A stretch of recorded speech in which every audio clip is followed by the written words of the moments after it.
Demək, izləyicilər üçün maraqlı olan ev dolar, funt dolardır. Bunlar da mart ayına qədər yüksəlişlər gözlənilir bu cütlüklərdə.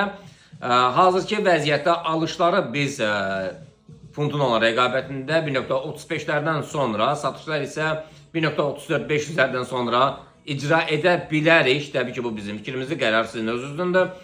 Evron olan rəqabətinə gəldikdə isə hazırki vəziyyətdən satış əməliyyatları 1.17 200-lərdən, satışlar, alışlar isə 1.17-800-lərdən sonradır. Neftə gəldikdə isə neftdə nələrə baş verəcək? Neftə nəzər çatdırır ki, yəni bu ildə 2030-a qədər, yəni müharibələr ili kimi yaddaşlarda qalacaq və demək,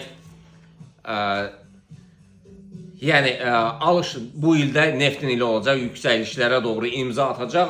Konkret olaraq alışlar bugün üçün, bu həftə üçün, yəni bu bitir həftə, cümə günü cümləniz mübarək olsun. 61-70-lərdən yuxarı forması alışlardır.